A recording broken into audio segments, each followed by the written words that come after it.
How are you? This is Oliver Fernandez with The Imperfect Entrepreneur. And as we bring new team members onto the team, aligning them, getting them bought into the business always starts with belief. So this past 3 weeks have been crazy for my family.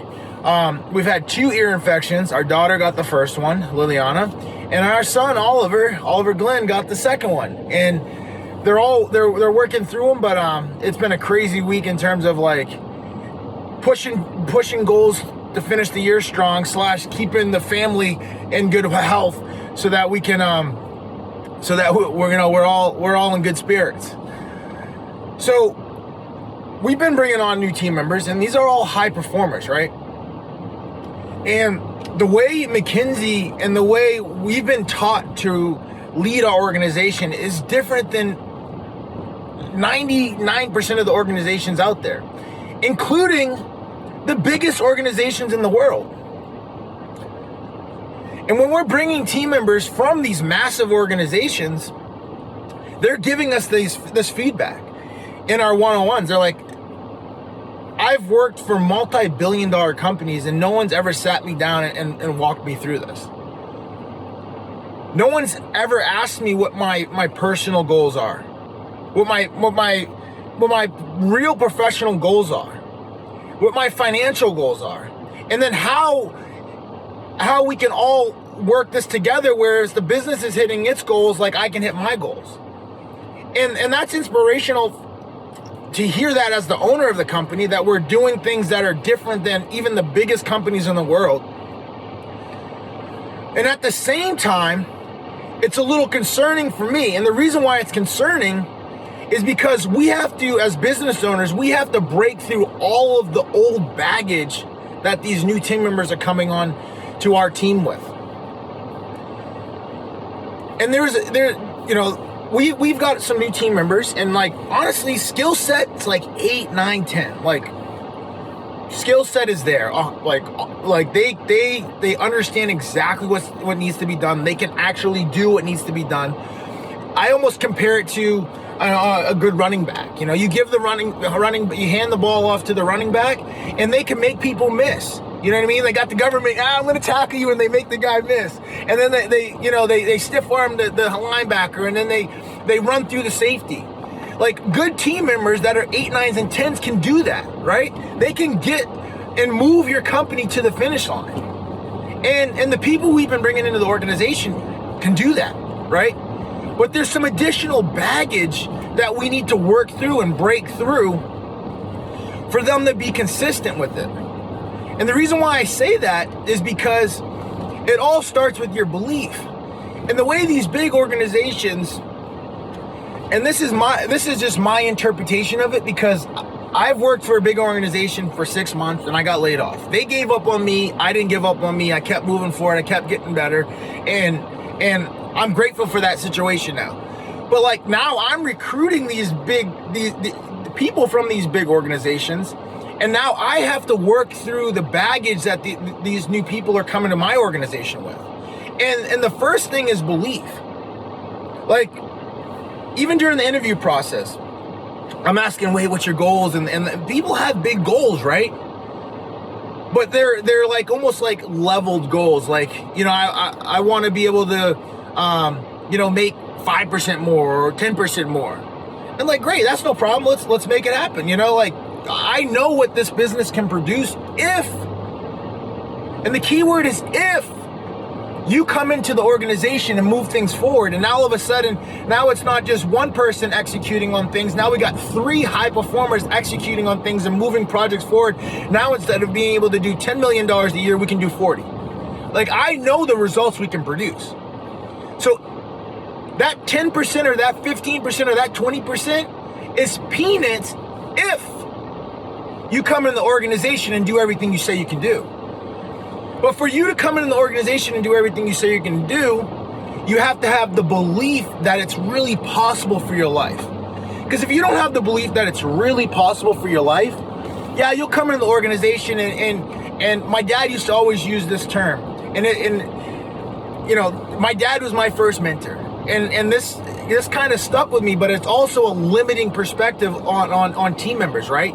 So I've actually taken this thought and thrown it away, but I would like to just share it in this moment, because if you don't focus on this belief, this thing is actually true. And my my dad would always say, all new brooms sweep good. All new brooms sweep good. So what he was referencing there is that when a new team member comes on to the organization, they're trying to prove themselves and they're doing, and they're operating at a high performance. But then after 3 months, performance starts to fall.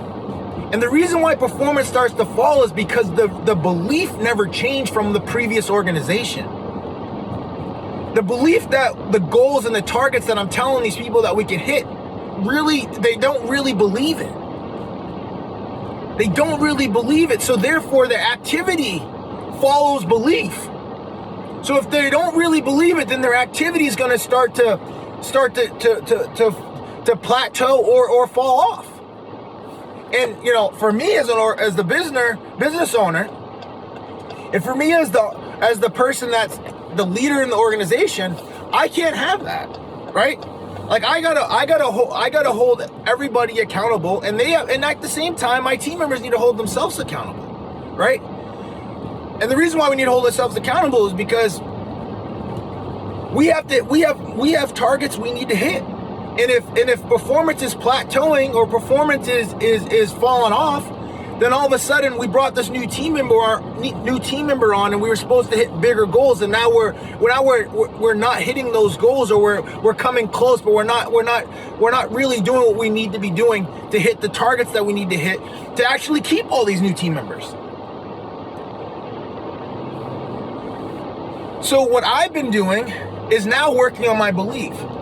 So I had a team member reach out to me and is like, hey, Oliver, what's up with this Grant Cardone stuff? And I was just telling him, I'm like, I used to listen to these YouTube videos, and I'd be listening to Grant, I'd be listening to Les Brown, I'd be listening to all of these inspirational guys, Eric Thomas.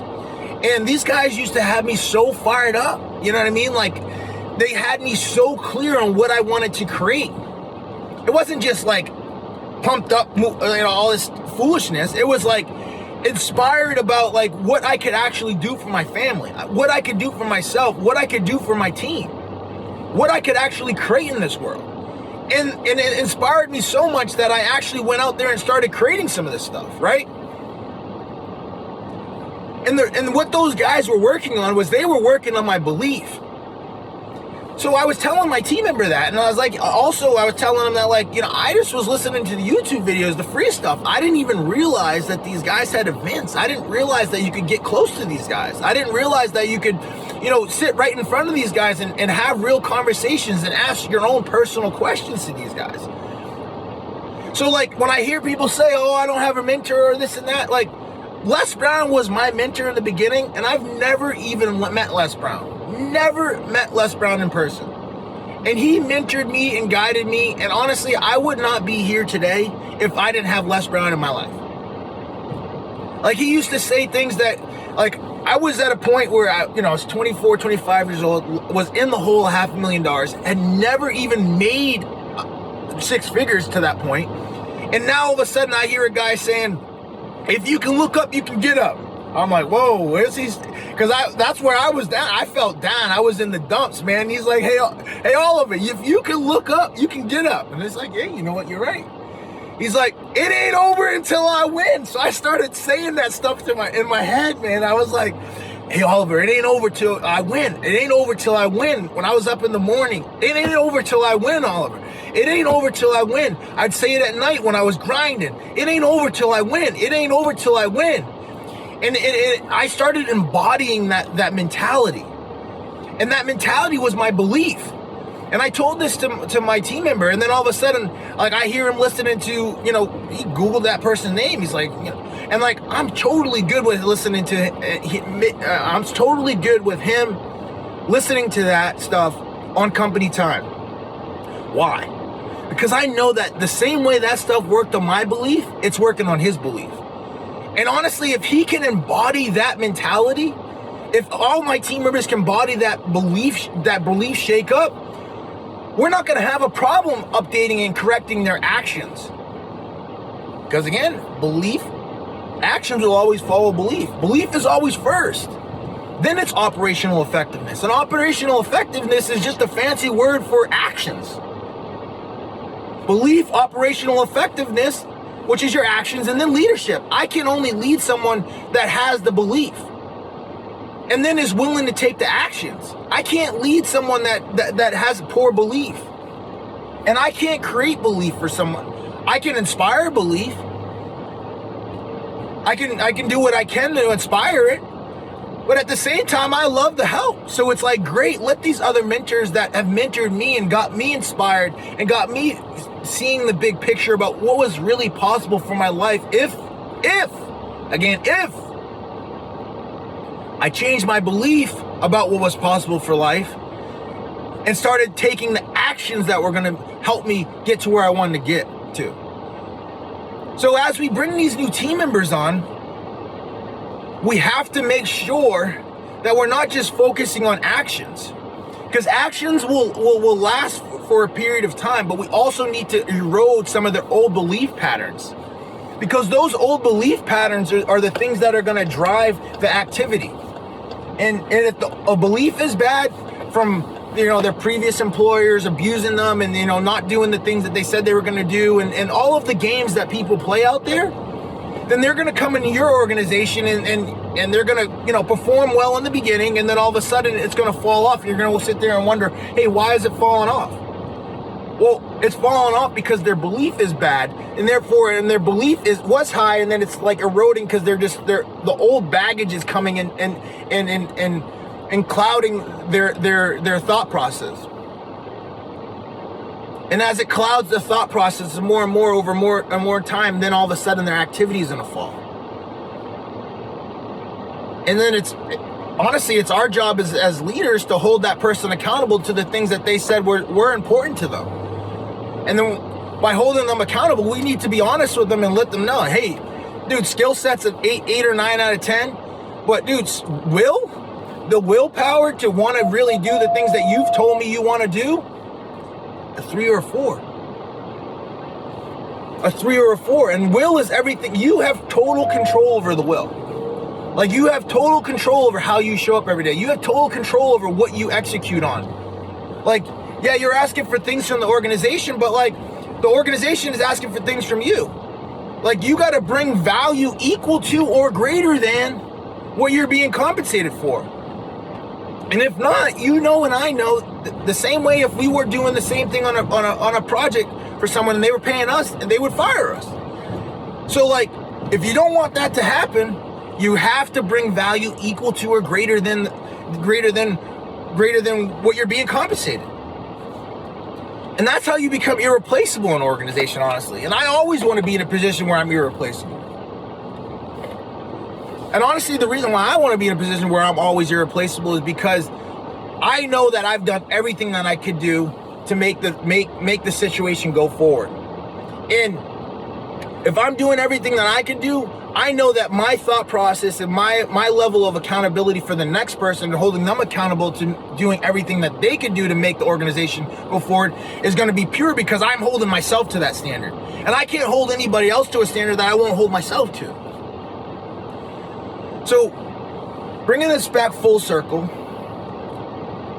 as we're bringing in new team members and we're aligning them to the business, we need to focus on their belief. Not just all of the actions, their belief, because their belief is going to control their actions. And whether it's you mentoring or you allowing that team member to get additional content, we at McKinsey, we pay for daily training for our team members. It's communication training, it's thought process training, it's making sure our team members have the right thought process and they're looking at the world the right way. And I'm glad to pay for it, because I know what having the right thought process duplicated multiple times throughout the organization can do for the organization. So if you're looking to build something big, this is things that have helped me personally grow my business. I hope this helps you, and go out there and continue to build your legacy. Let's roll.